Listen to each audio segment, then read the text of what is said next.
Real talk. Real topics. Real solutions. This is MSR Forefront with your host, Stephanetta Harmon. Good evening, everyone. Welcome and thank you for tuning into the latest installment of the MSR Forefront, where we are having authentic conversations with officials, organizations, and thought leaders on issues pertinent to Black communities in Minnesota and beyond. I am your host, Stephanetta Harmon, and tonight we are going to be joined by Minnesota Public Radio President Duchesne Drew to talk racial equity in the media. Before we get started, I'd like to thank tonight's sponsors. We have the Minneapolis Foundation and Minnesota Public Radio.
Thank you. Tonight, again, I'm Stephanetta Harmon, and this is the MSR Forefront. Tonight, we're bringing Black conversations to the forefront and what that looks like in media, particularly racial equity. We're talking controversies, challenges, wins, and of course, the importance of role of local Black media. And so tonight, we're joined by Duchesne Drew, President of Minnesota Public Radio. He has a long-standing history of editorial work and strategy building here in the state and implementing strategies to uplift the voices of communities and constituents. How are you doing tonight? I'm good, thank you. Thanks for having me. Thank you so much for joining in this conversation.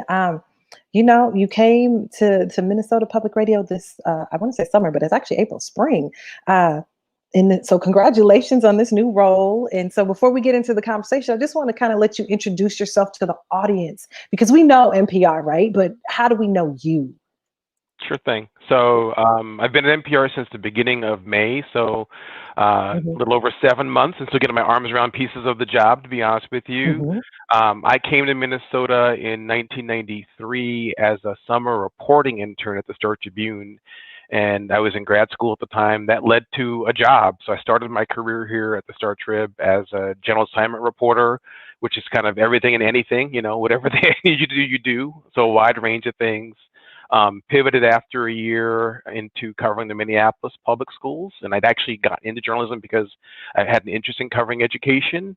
I'd previously worked for the Upward Bound and Talent Search programs at Columbia University. And so learned a lot about urban education issues, and I was a college newspaper reporter and editor. So the combination of those two kind of experiences led me to want to be a journalist, and one with a focus on education, and largely because I wanted more people to understand what worked and what didn't and why in urban education in particular.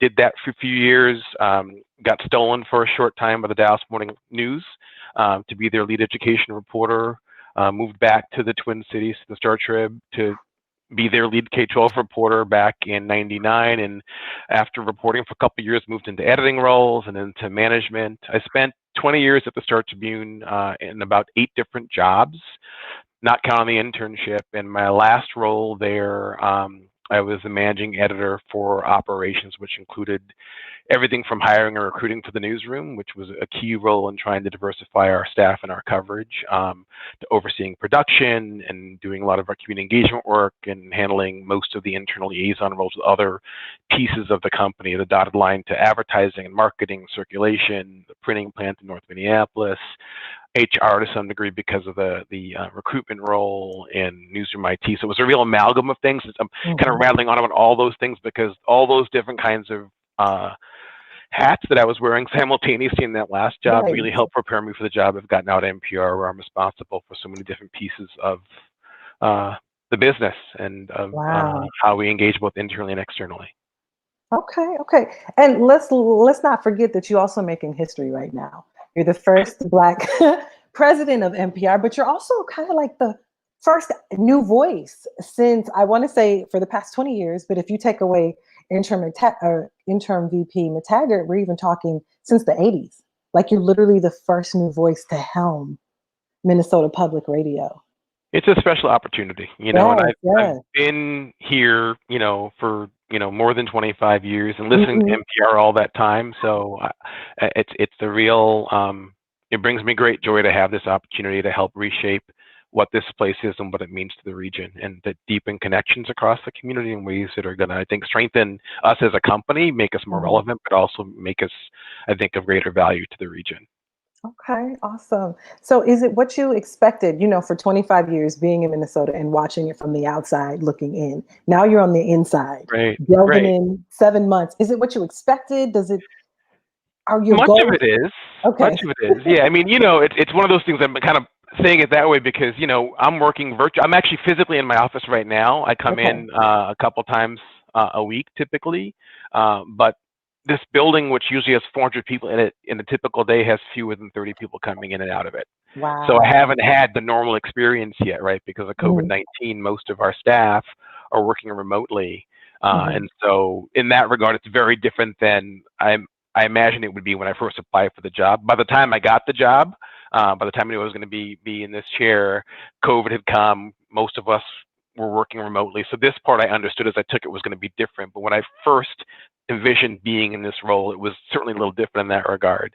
But we'll be back. The vaccines are rolling out. We'll be back to some new version of normal sometime in 2021. I'm looking forward to that. But in terms of the talent that we have within the four walls, in terms of the impact we have in the region, and as I said, the potential to be even more impactful, all of that is what I hoped it would be, and more in terms of having more texture around it. And just especially, I'll be frank, this has been a tough time for everyone everywhere. And so I've got even more appreciation for the folks I work with here who've navigated this, right? I mean, if you listen to NPR, you probably wouldn't have guessed it. Almost everyone's working from home. It's been largely seamless. It's taken extra work to make that happen, but it's just a sign of the resilience and determination of the folks I work with. And so that has been one of the bigger takeaways in the first few months is, people determined to do what they have to do to make the magic happen so that we serve our audiences. And I'm looking forward to see them back in this space again. Because I can't imagine how much better it is when they actually get to work in the same room together. Right. You can actually get those voices and the connections going that way. Yeah, it's just different. What are now that you're here, 7 months in, what are you seeing as some of your goals, or what's your vision for MPR? My goals are pretty much what they were when I applied for the job. I mean, the good and bad of it is having been a listener all these years. I had a good external sense of what this place is and what would make it stronger. I've got more texture to it now. But what I want MPR to be is of more value to more Minnesotans. And so we have more than 1 million people listen to us on a weekly basis. Big footprint, right? Big impact. But there are more than 5 million Minnesotans, right? And so I think it's great that we're among the more impactful and sort of important media orgs in town, I think. But look at all the great stories we're doing that people don't hear, all the great music we're playing that people don't hear. And then think of all the stories we haven't found our way to yet that once we get even more connected to the community will, I think, improve the quality of what we're pushing out, And that's across news, it's across music, it's about the events that we do in community. So my goal is to both increase our capacity to really understand and connect with the community more of who we are as a state, right? And that's the whole range from, the obvious, I'll say it, doing an even better job of connecting and reflecting what's going on in the lives of people of color, right? But the same is true for, rural Minnesota, some of whom are people of color, some of them are BIPOC folks, but mostly white folks. Like we have potential to, I think, get better at the margins in some respects, and to, by doing so, be an even better connector for this state, for the region to both see itself, people to see their own stories more regularly and meaningfully captured and reflected, but also to understand the stories and paths of others through us. Right. So we need to be an even better connector for Minnesota. That's my goal. Right. That's awesome. Even thinking on that, just you've been in Minnesota for 25 years, and you've even seen, I'm sure, the increase of diversity in the different spaces. Because, this conversation, of course, is about racial equity in the media, and even seeing in your own experiences, seeing that push forward. What things have you seen that are good overall, and things that you want to see more of, in addition to these margins? Yeah, I mean, I've been here for a long time, most of my adult life, and I think we've made, I feel like we've made progress on some fronts that make sense. There are more of us, right? So when I moved here from New York, it's still not as diverse as New York is, but the gap's a lot smaller than it was back in 1993, right? Wow. There are more, whether it's, COVID aside, more restaurants, more entertainment options. I would say there are more, still not enough, but more people of color and more high profile roles in the Twin Cities than was the case when I first moved here.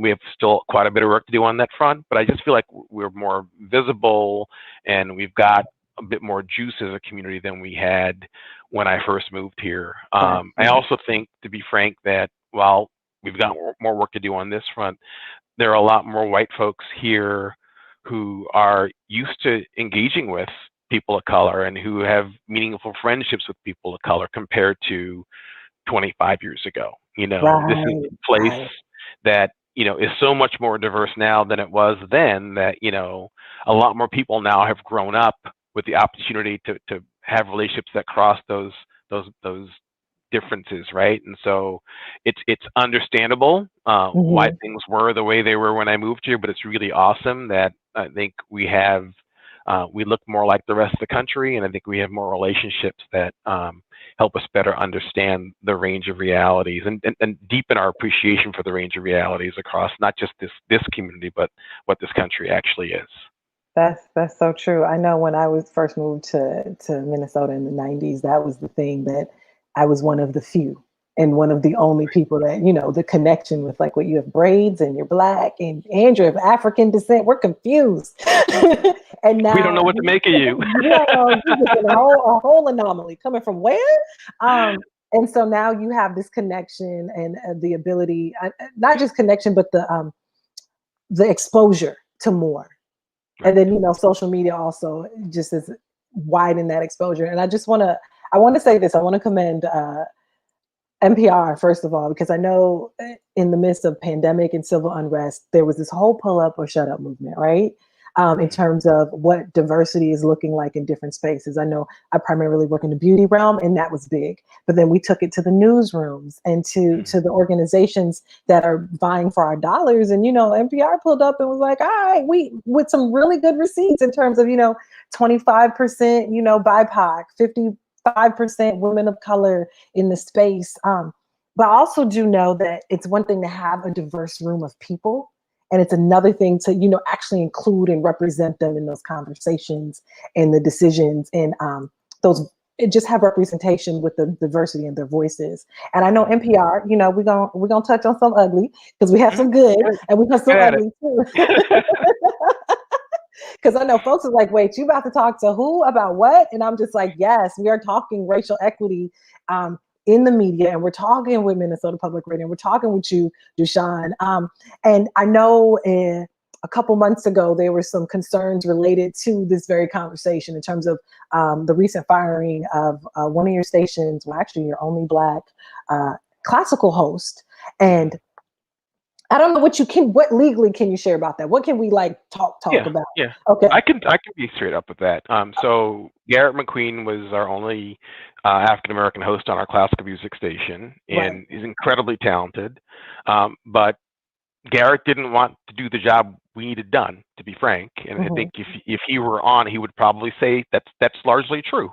And in that, classical MPR, which we all hear here in Minnesota, plays actually across more than 200 stations around the country. So it's not just a local play. Most of the people listening to that feed are outside of Minnesota. They listen to stations all over the country, and those stations are essentially clients of ours. Right. And in our business, we tell stations what we're going to play, and then they put that on their website, and they put it on their apps, and they expect it to be what's on their website on their apps. And we use that same playlist to drive royalty payments to the artists that create it or who own the rights to the music. Right. And the issue we had with Garrett, when it was, not a small thing to us or to the stations that were calling to complain about it, is that he was changing the playlist. Okay. And we have an internal process that allows for tweaking playlists, but it's not something you can do on the fly. And so we had multiple conversations over about a year actually about it. And it was more important to him to do what he wanted to do than to not just follow the rules because the rules are rules, but the rules allow us to honor our commitments and our obligations to our clients. They mean people sitting in Austin, Texas, listening to classical music and hear a song they really like, and they want to know what is that, and they go to the app or go to the website, go to their phone. It should match up. And when we play an artist's music, they should get paid for our playing their music. And so it really was that simple. It wasn't about being opposed to someone who wanted to advance the cause of inclusion in the classical music space. That's why we hired him, to be frank, and he did a lot of good work on that front. One last thing I think I want to make sure you and your listeners know is 24% of the music we play on classical MPR, and so by extension across the C24 network, 24% is by diverse artists. And by that, I mean it could be the composer, the featured soloist, or the conductor. So it's while it is certainly largely a white male dominated space, it's classical music, right? It's not pop music, it's not jazz. We were by a large factor oversampling to introduce and support and promote more women and more people of color in that space. And we continue to do that. That's something we built with Garrett, right? And something we've continued to do and that we're committed to building upon. So it was no way any kind of pushback against diversifying the voices and the artists that are lifted up. Okay. I will say, just looking back at, there was a Star Tribune article that Garrett mentioned. They highlighted his podcast where he did talk about that. He acknowledged breaking the rules, right? In this process. And I'm just thinking back to the process, because it's not necessarily that he did something wrong, but we're seeing like this sea change in process, especially in the midst of a pandemic, right? We in businesses, in terms of civil unrest as well, that businesses and brands are pivoting in different ways because of issues that were never before like really brought to the forefront. I know for him, it was a pressing thing to have something that spoke to what he saw at this time. And so he broke a process, right? And there's also this need for diversity. So how do we balance? Because not even thinking necessarily about him per se, but the whole overall thing, because this is something that's happening all over the world right now at this point, that we are breaking processes to speak to needs for diversity. So question, how do we do that in a way that we still keep our jobs? And how has it maybe impacted how MPR moves forward in things because of that? I'll answer both of those. I appreciate that. So in the instance, and it's not just Garrett, all of our hosts actually have the opportunity to tweak their playlists. So we don't expect them to be robots and just do what they're told. They all get their playlist several days in advance, and they have an opportunity of looking at the playlist for Friday. On Tuesday, you can engage with the programming team, the folks who are not just programming your show, but all of them across 24 hours, across 7 days of the week, with an idea of not just how your show profiles, but how it fits in with the shows that bookend it fits in what's going the next day. It's not a top 40 station, right? So we don't rotate the same small number of songs over and over again. So it's actually really important to coordinate across shows. But all of our hosts have the ability to say, hey, I'm not really feeling this. I'd rather play that. And to be in conversation with the team that designs it. And as I said, the team already had baked into our format 24% diverse artists. So you didn't have to push against a bunch of folks who were only going to play this much music by people of color or this much music by women, right? That wasn't the case. As far as the broader situation, you know, the real problem, right, is, and you framed it as you opened it up, was like, yeah, we only had one Black classical music host. In an ideal world, right, if we had a more diverse staff, the fact that we lost someone for whatever reason, whether they quit, if he had quit, it still would have been a problem, right? Because we go from 1 to 0. I recognize the fact that we let him go change the dynamic a little bit, but the larger problem is just the lack of diversity on the staff, on that staff in particular. It's something we're working on, and I can tell you it's not easy, but that's not an excuse. It's just something that means we have to work harder, right?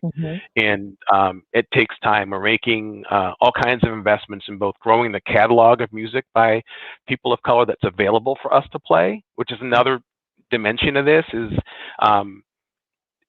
if we're going to put something on the air, it has to be of a certain quality, both in terms of the composition and the artist performing it and the space in which it's done. So we're actively working, spending time and money, trying to expand that list of music that's available to us, because we recognize, you know, we're the largest distributor of classical music in the country, actually, that if it plays here, it plays almost everywhere. So we are committed to using that platform as a way to get more music that more people ought to hear, outside of maybe their experience out there. And at the same time, we're committed to growing the diversity and inclusion. You touched on it earlier. It's not just about the numbers, it's about the experience once you get in the room, growing a greater sense of inclusion within the organization. Okay. How are you going about that now? Because it again, you know, overall, it's such a great picture. How do you go about that on the smaller pieces and the smaller positions to say, hey, this is how we increase the diversity and how we actually include more voices? Yeah, it's a combination of things. So part of it is recruitment on the front end, you know, who's coming in the door. The bigger problem that we have, and to be honest, the bigger problem that this region has, is retention, not as much recruitment.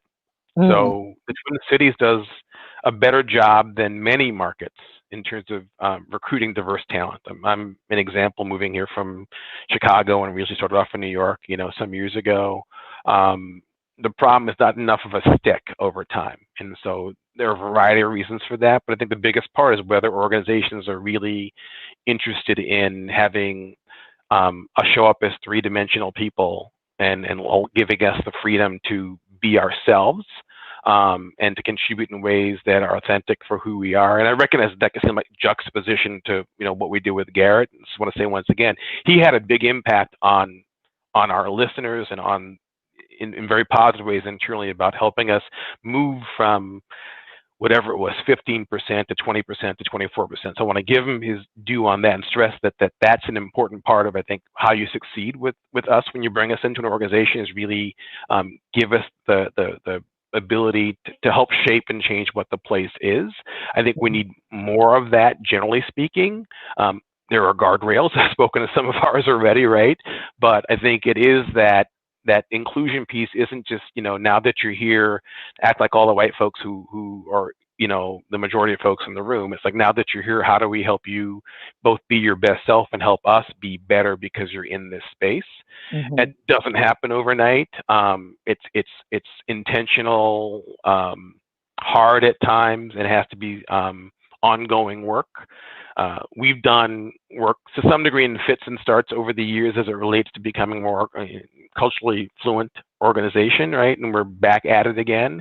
It's a big part of why I pursued the job. I've spent many, many years working in that space, both at the Star Tribune, and I should have mentioned earlier, after I left the Star Tribune, I didn't come here. I was at the Bush Foundation for more than 5 years, leading a lot of work around regional inclusion efforts, actually. So that's a strength of mine. It's a passion of mine, and it was a big part of why I wanted the job here.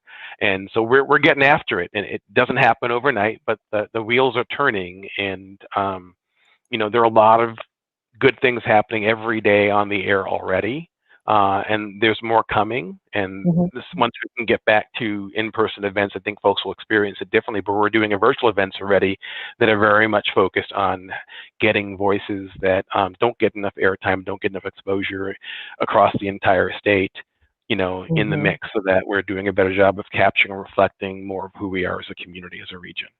And you also touched on, you know, this retention piece, which is huge in Minnesota, right? Because Minnesota is listed, considered one of the top 10 states in the country to live in, right? But also considered one of the worst 5 for Black folks in particular to live in. And you know, you've weathered this storm of whatever that is for Black folks to stay in Minnesota.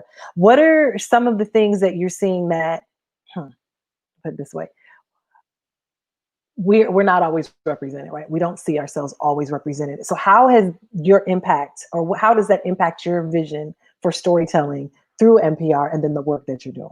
Yeah, I'm very clear on why we don't stick, why people of color and Black people in particular bounce in and back out of the market. I think it's everything from not seeing enough senior people in leadership roles, right? I mean, the reality is that I don't have a lot of peers in terms of folks running organizations in town who look like me. And then if you slice it down further, there are a few of us running organizations that are sort of, you know, serving white folks to some degree, right? And I say it that way because, and this is not meant in any way to be disrespectful to brothers and sisters who are running like social service agencies, but when you think about, you know, who's in leadership in this region, you just don't see enough of us running companies that the majority of the population is heavily dependent on. We just don't get the wheel very often. That's just the truth of the matter. And I say as a way of saying one of the barriers to attracting and keeping talent here, diverse talent here, is we get here and we look around and we don't see enough folks in senior roles who look like us. And there's a message in that those jobs are not for you, right? That's just the way it is. Especially if you come from New York and you're like used to seeing not, you know, it's not a panacea, but it's healthier, right? Or other communities where we tend to cluster, Chicago, Atlanta, you name a city where there's a sizable number of Black folks, which is where most of us come from. Most of us are transplants who are here. We're probably coming from a place where we had a hand on the wheel, more so than we do here. Other challenges that people of color face when they move to the Twin Cities is, you know, we get hired and often into entry level or sort of mid-level jobs, and the companies fail to articulate their commitment to investing in us and giving us opportunities to move up. And sometimes it may be there, but it's not spoken. Yeah. And so like you get there, you're like, am I supposed to just be at this tier forever? I spoke to it earlier. I had 8 jobs in 20 years at the Star Tribune, right? I kept moving up, right? So not a perfect place, right? But a place that when they hired me for my internship, they created the job to hire me. There wasn't the job that I applied for. They created a job, and that's not because I'm some amazing person. They, and the editor in particular at that moment, and there were others in the newsroom advocating for him to do so, you know, saw potential to take advantage of what I had to offer, right, and saw me as a good investment on their part. So more companies need to do that, and then they need to take that next step and keep investing and growing, and we don't see enough of that. We get here too often, and we don't advance, and we're not invested in, it's not explicitly stated that that's a goal or a commitment. And so somebody calls from Raleigh or somebody calls from, you know, insert city here, and we're gone. We're on a plane and we're gone. That we can stop that by being more intentional and more committed about the investments we want to make in people we bring in, regardless of what tier they come in on. Another big barrier for us and why we leave is, to be frank, you can be hired by somebody who has the best of intentions, recruits you here, and then after they're, you know, done getting you settled, you get done with orientation, your coworkers, your direct supervisor may not be all that invested in your success and may not want to get to meet and work with the real you. So organizations, ours included, organizations have work to do when it comes to creating more inclusive spaces and to have everyone learn why it's important for the Stefanettas and the Duchesnes and the Jamals to succeed. And that when they come with a different perspective or a different take, that should be welcomed in this space, because it helps us ask better questions and helps us design better solutions. And so we're not there yet as a company. We're not there yet as a region. Not saying there's an excuse for that, just saying that I'm very clear that that's work we have to do. It's underway, and I knew that on the way, and that was not a surprise. So that, you know, that leads right back to that conversation, the overall question of racial equity, right? because we're told when we walk into these spaces that we kind of have to wait for change. You know, it's like you get here and you're supposed to play this role until the next thing. And it's like, we've been playing a role, and now it's 5 years, 10 years, 20 years later. And that's more than diversity, you know, that inclusion piece about how we are part of the systems and the processes.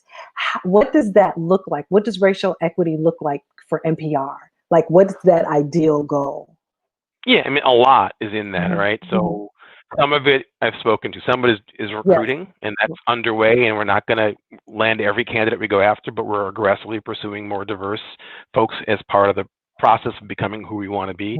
Some of it's the internal intercultural training. Some of it's more meaningful community engagement work, right? So we're building more and authentic relationships, so we're just better positioned to understand, and that's across music and news. It's the whole enterprise that I'm talking about, right? And some of it is leadership development. To be honest with you, one of the bigger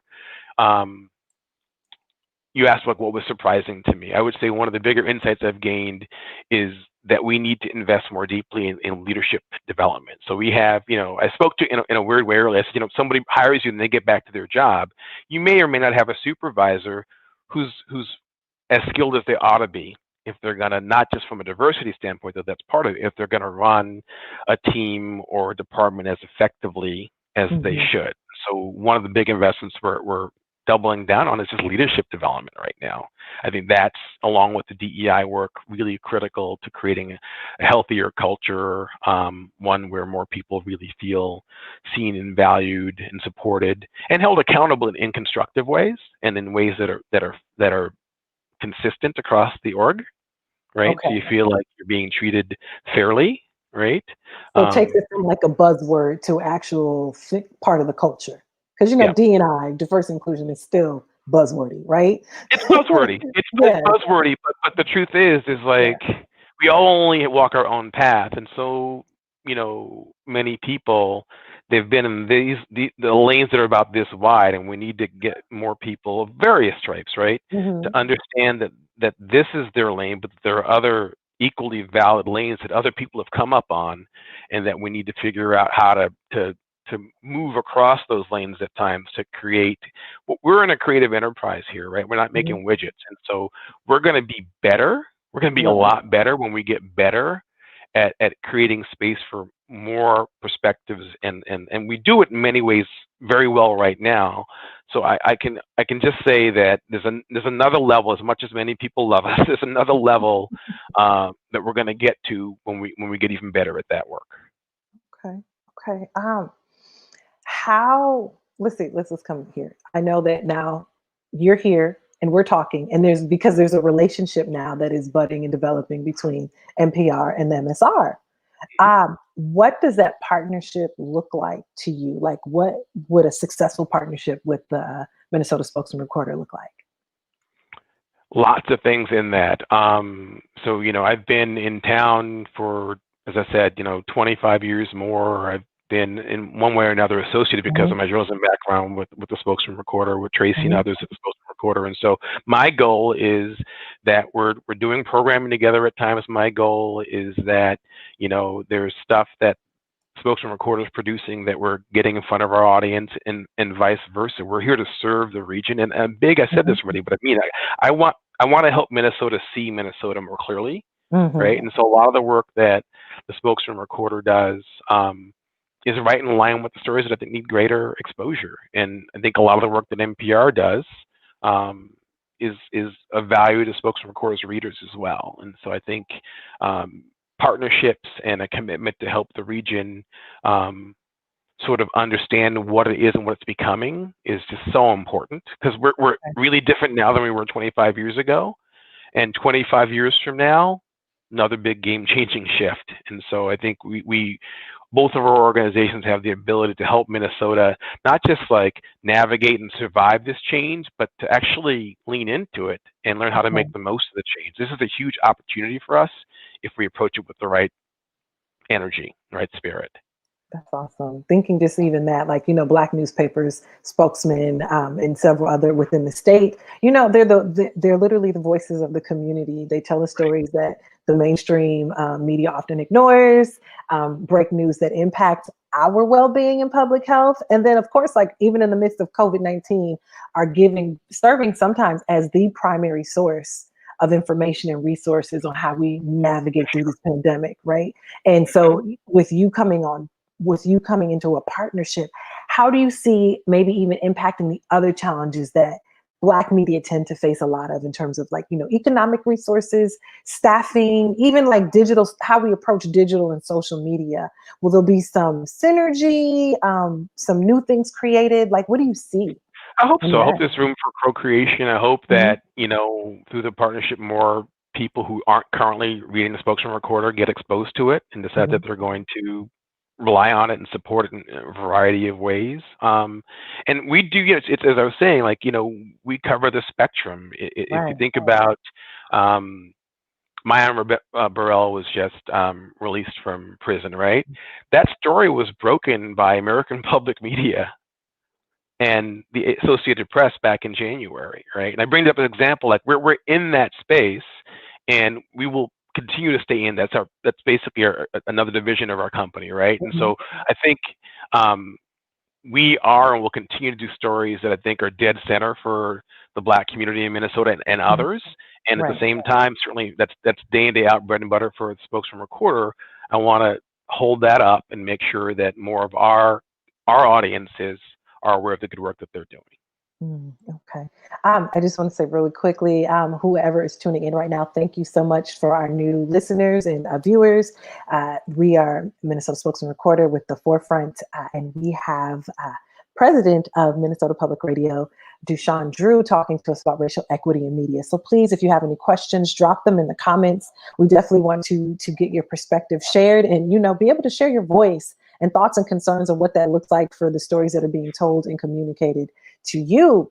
And let's come back. Thank you so much, Duchesne, because you've been really open in this conversation. So it's so appreciative, that we can have this back and forth dialogue and really get into like, what's this need of racial equity? Because it almost seems so far gone when we think about it in terms of who do we see on TV and who's telling our stories, especially in this age of implicit bias, and who is making those decisions, even of what we look like when we are portrayed. So what does that look like for you then in terms of media engagement and programming for audiences that aren't just Black, but overall? What's that process that you can really get in there? Is it just hiring somebody from the Hmong community, just hiring somebody from the Black community, or like, what's the nitty gritty? Yeah, it's not just that, but it definitely is that. That's got to be part of it, right? That the room, the newsroom, and the staff at Classical and the staff at the Current and other parts of our organization looks more alike and is more deeply connected to the community we're serving, right? That's a big piece of it.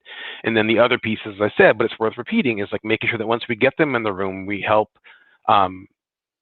them move in the room in ways that are authentic and creative and allow us to tap into them. So if they're coming in and they're like acting like, if they're bending in some odd shape to try and act like all the people who are already here and missing an opportunity to bring their full selves, then we're not going to get what we should get, and the region's not going to get what they should get from us either. So it's that internal climate piece, right? And I think part of it is just the deeper relationships with the community help you do everything from be more aware to tell more authentic stories that are going on, just plugged in, right? Like you and I might be in different places on Saturday night getting different information about what's going on locally, right? And so I bring up the example, like, to the degree that we're more reflective of and connected to the region, we're going to see and hear and be aware of and better understand things than we can be today. And that's not meant to disrespect folks who are doing great work already. Everybody, we all get 24 hours a day. So in the end, it's like, how do we place more connections across the community in ways that help us just be better plugged in and better able to understand what we're really looking at as things are bubbling up. And so that takes time, but I got time. That's what I'm here to do, right? I know the folks I'm working with are committed to the same thing, and we're investing time and money in some of the training we need to do and some relationship building. I don't know if you've ever come across my colleague Gava, but she leads our community engagement work, and she is awesome. She's the real deal. She's been here for a number of years at MPR and the community, since she was a kid, and so she is plugged in. We're growing her team, so we've got more folks whose full-time job it is to be out in community, sort of establishing relationships and deepening ties we already have. And that will affect everything. It will affect the journalism, it will affect the music programming, it will affect events. So once again, a lot of, in terms of the impact, it will take some time before it's fully stood up, but it's underway already, and we'll just get stronger. And my goal is for more people to discover more programming, both on air and in the community, that they find valuable that we're doing, whether we're doing it our own or doing it in partnership with orgs like the Spokesman Recorder. Okay. How or what role do you see the viewership and your listeners playing in helping you connect more with more diverse populations and those margins you mentioned earlier? Yeah, it's increasingly, right, this is an interactive medium, right? And so whether it's social media, like the platforms are on right now, or whether it's people choosing to pick up the phone or send an email or, you know, come to the front door and then look for somebody, you know, we want to be, and we're highly responsive in that regard. Like, so we want to be in a relationship, and we want people to feel like it's there. And many people do, to be clear. I just want more people to say this, right? I got a note on LinkedIn today from somebody who I don't know, actually, just wanting me to know how appreciative they are of MPR and how, you know, we're basically in their head all day, right? That's the highest compliment, right? And so my goal is for more people to not necessarily spend all day with us, so that's fine if you're one of those people, but to feel like, you know, we have something to offer, they should make time. And for them to feel like whether they hear something that's awesome and they want to send a note like what I got earlier today, or something that doesn't really jibe with their take on things, or something that they think we should know, for them to have a sense of ownership, right? That feels like to them like, oh, they ought to care about what I have to say, let me send them a note. And there are many people, to be clear, who feel that way about us already. I want to expand the range of folks who feel like we're here for them, to work with and serve them, and feel like when they pick up the phone or send an email, of course we care. Nice. What role do you see the media playing, not just in internally making change? Do you feel that that internal change will then reflect outwardly for just communities in general and other organizations that are looking for their own ways to diversify and bring inclusion to their companies?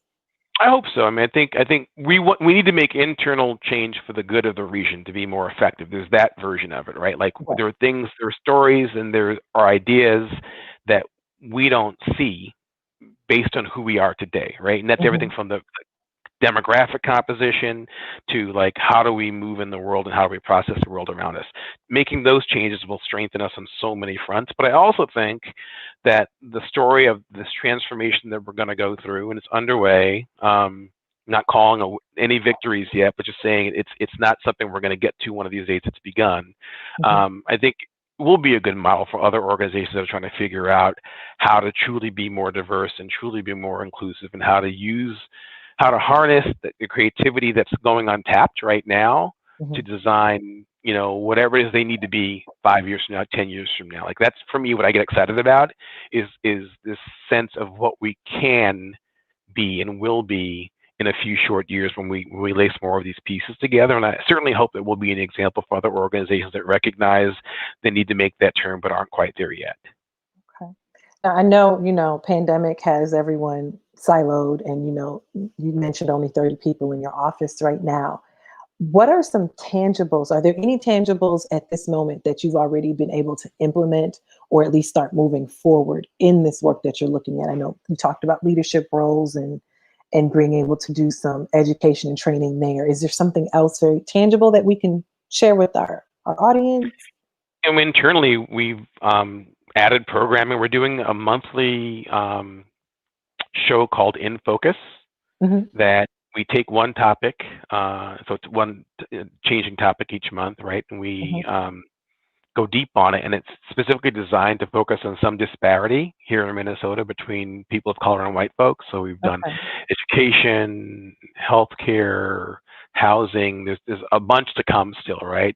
So that's one example. But the programming is the programming is there in many cases, to be clear. We're not just discovering people of color as a news organization. Right. I just have to say that, right? Because I think sometimes there's the stereotype of what is it versus what it actually is, and we've got work to do. But Mhm. you know, if you were to go to our website right now, you'd find a ton of stories about people of color told really well. And so we've got a lot of good work going on. You know, Mhm. my wife, Angela Davis, hosts a daily talk show at 11 o'clock. Angela was hired before I got here.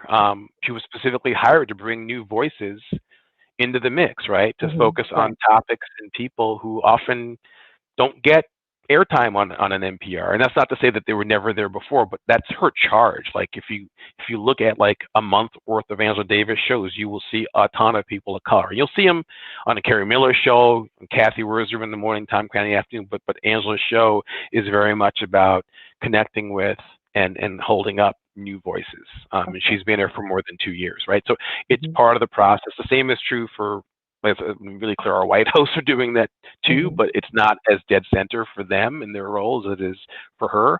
And then the events we're doing a lot of listening sessions and doing a lot of other events designed to build community and build understanding across the region. You know, Carrie Miller does a series, we do it in partnership with the Star Tribune, called Talking Volumes. Mm. And Okay. so we choose, I think it was typically 4 authors in the fall, range of topics. This fall, because of COVID, we went virtual, but 3 of the 4 authors were African American women, you know, and all of them, the pieces, the authors in their work, all focused on issues of race, Mhm. and incredible programming. You know, Isabel Wilkerson was the last of the 4. I think Oh. 1,400 people tuned in for that. Mhm. It was phenomenal, right? Claudia Rankin, right? So say it as a way to say, like, we're not just discovering these issues. We're been in this space a while, and we're going to get better at moving in it, and we're going to do more of it. And it's both Okay. to be of greater service to more people of color, but as I said already, I also want us to be better about understanding, capturing, reflecting what's happening in greater Minnesota, both with white folks and folks who are BIPOC, but then to help the state see the state, to help the state understand and hopefully more deeply value who we actually are and Mhm. where we're going. I think we can, you know, it's not meant to be church, right? But I think that Mhm. we can be one of the healing and mending forces for our region, and that would be us at our best. I think people who understand each other, even if they disagree, have a Mhm. lot more empathy for one another, right? Than people who don't begin to understand one another. And I think that's an important role we can and should play more deeply. Okay. So what I'm really hearing is this is not performative, right? No, no, it's not. No, Let's no, just let's call no, spade a spade. no. Like this is because that I happens a had a lot. really good job at the Bush Foundation. So I would not have left it unless I was here to do some work, okay? Not that I was working hard there too. I'd be very clear about that. But Right, like, right. I didn't come to play, You ain't come to okay? I play. did not come to play. Well, I mean, I'm serious, like honestly, because these 7 months of kind of, especially Minnesota, just Minneapolis ground zero for civil unrest right now. We just, that's what it is. And seeing there were so many organizations that pulled up with numbers and receipts in August, in July, in June, and now they're back to those same numbers that they were pre civil unrest, right? And so you're not only are you doing this work, but there are some hiccups along the way, Mhm. right? So there are some hiccups. What do we say then, understanding this? Because I just know that we're going to be more sensitive. People of color, BIPOC, are just going to be more sensitive when something does happen. We're not just sensitive like feeling wise, but we're going to be more, because I don't like the word sensitive necessarily, because it makes me feel a little bit weak, but we're going to be more cognizant. Look, I'm just going to be, I don't like that sensitive situation. We're more cognizant We're of vigilant. yes, we're going to be outspoken about it. How do you, in a place where you are not coming from performative, deal with a cancel culture and still be Mhm. able to respond effectively to the communities that have been marginalized, that you're working to bring back into the fold? And when there's a hiccup along the way, how do you address all that? And what can we do from the outside looking in to make sure that, because some people are extremely angry about the Garrett situation, right? They're Oh, I like, know. Yeah. bump NPR, bump Yep. Yep. everything. And, on the other side is that, well, if you say bump that, who is going to come in? What lessons can be learned, right? Yeah. So how do we Yeah. get from this cancel culture to this place of actual lessons learned and getting to this place of redemption and actual resolution, I guess. Yeah, I appreciate that question. So there's a lot in it, and so there's a lot in my Yeah. answer. Part of it is right. The last thing, use Garrett as an example. The last thing we wanted to do was fire Garrett, right? Right. Mm-hmm. Really talented, and it wasn't like we had no idea that there'd be a reaction, right? But if you've had the conversation multiple times and someone's been really clear about the fact that they just don't want to do what you need them to do, then you have a choice to make, right? As Mm-hmm. an employer, as an organization, we can call our 200 stations plus and say, hey, those lists that you get when Garrett's on the air, don't rely on them, right? We could just do that. We could just say when he's playing, the commitment we have to does not stand. The other, 20 hours of the day, we got you with a list you can rely on. Or at some point you say, well, this has to be what it is. Like, we need you to do what we need you to do, right? And I know for some people that angers them, it disappoints them. They want us to be more flexible. It's, in the end, it's still a business. And if I'm the station owner in insert city here, Raleigh, wherever, actually I have a right to expect when American Public Media sends me something, it's what it's supposed to be, right? It's that simple. Okay. So I say as a way of saying I accept the fact that some people are not going to like that answer, and I just want them to know what it is, even if they don't agree with it, right? I'm not shading, I'm not bending, I'm not dancing. Like, that's the answer. The answer is that at some point in a workplace, if someone says to you, right, here's what the job actually is and what we need you to do, you have a choice to make, right? Sometimes it really is that simple. If it's more important to you to do what you want to do than to do what the client stations in this case are expecting of you, then it isn't going to work.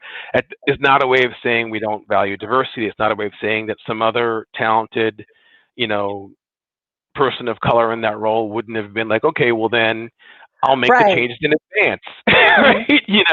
And so it's a long way of saying, I think there are going to be times when we just disagree, right? Like, I don't think the answer is, I'm all about performance, but also accountability. Okay. So I don't think the answer would have been for us to say, well, we're going to expect everybody else to do what our stations rely on us for, which is to be consistent and communicative, right? And we're not going to worry about whether those artists get paid. They should just be happy their music's getting played, right? How do we just get past that, though? How do we get to this point where, because there are people canceling, right? How do we get past that cancel part of it, where it's room for? I think honestly, part of how we get past it is it's two pieces. Part of it is people have to be honest about this. Everything I just said is just true, right? So I'm not making excuses. I'm not bending the truth. I'm not shading it. And so I'm okay with the fact that everyone's not going to like that answer, but I also recognize that some people, even if they don't like the answer, they'll appreciate the fact that I was direct about it, right? Okay. And but that's part of it, right? That's part of it. I mean, the other part of it is we're living in this time now, right now, and some of it's COVID, which is not to say that everything that people are upset about is just simply an overreaction. That's not the case. In some respects, people have probably been too calm and too quiet and too understanding and too flexible for too long. So this is the other side of that coin.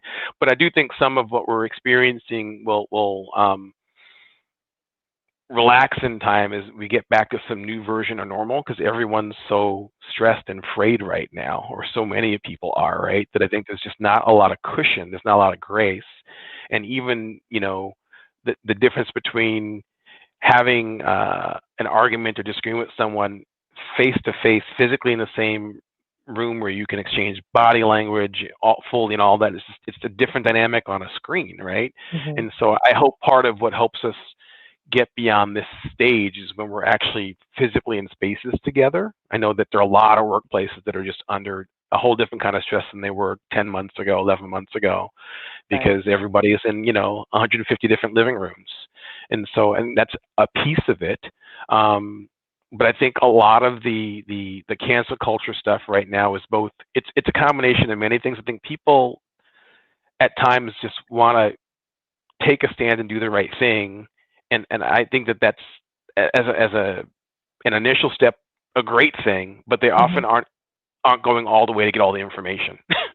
It's the first cut that they go with, and that's the reaction, absent having underlying details or thinking about all the dimensions of something. And I think that some of that comes later, some of that comes in time, not for everyone, but I think sometimes when people have a little more time to learn more about something or get a little distance from it, it adds some perspective that can be helpful in healing relationships.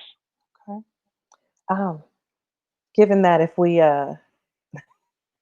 okay, I'm looking at the notes too. We have one of our commenters. He's been going in, just talks about that you have to stand up and lead. I want to ask then, given all of this, and also the fact, because being a non-native, Minnesota is this push and pull. Like I've moved, and I don't live there anymore, but I'm still so connected to the community that is growing in the state, in the city, and you're still there in the trenches. What gives you the most hope? Not just necessarily that there's more increased numbers of people of color and BIPOC, but what gives you the most hope about the city or the state, I would say, and then the work that you were doing? I think what gives me this hope is I see so many other people engaging in this work from their points on the dial. Mm-hmm. People of color and white folks. I mean, especially, and this didn't just begin with George Floyd's killing, but it's certainly been accelerated and deepened, right?